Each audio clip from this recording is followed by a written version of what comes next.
I'm arguing that Sharia law is superior to human rights because Sharia rule preserves marriage and family. So Harris, you want to criticize Islam and call Islam barbaric for having slavery, but imagine if I asked you this question.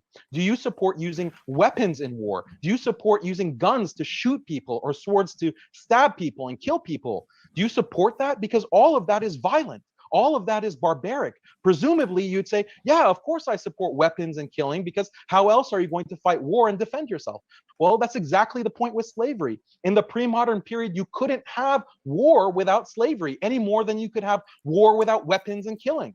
In other words, if killing people can sometimes be justified, then slavery can also sometimes be justified. You should just acknowledge that slavery could be completely justified in certain circumstances, which, by the way, are the circumstances people have lived in for 99% of human history. Now, if you want to argue that Islam requires enslaving people today, I would say that that is not correct. It depends on the imam. The imam has the option to pardon people and forego taking slaves in war. So in modern times, a hypothetical imam could exercise this option and still be 100% consistent with the most strict understanding of traditional Islamic law.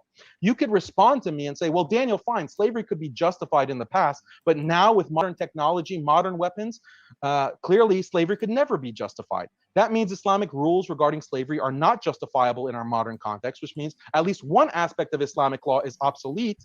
And if one aspect of Islamic law is obsolete due to modern technology, then why not all of Islamic law? But the response to this is simple. Which is the better world? One with the constant threat of nukes and constant terrorizing of the world's poor people with trillion-dollar weapons programs? In light of these modern technological horrors, the practice of Islamic slavery actually seems a far better alternative in the context of war, even if it were practiced today. Now, let me get to the point about sex slavery. Yes, taking sex slaves was not only morally justified, it was morally necessary.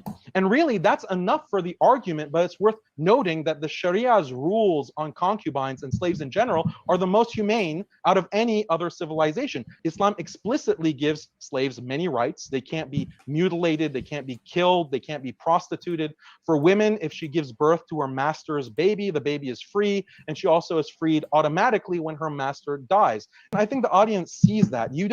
I have a very simple argument. Sharia preserves marriage and family and community and the human race overall. And I'm bringing statistics, objective statistics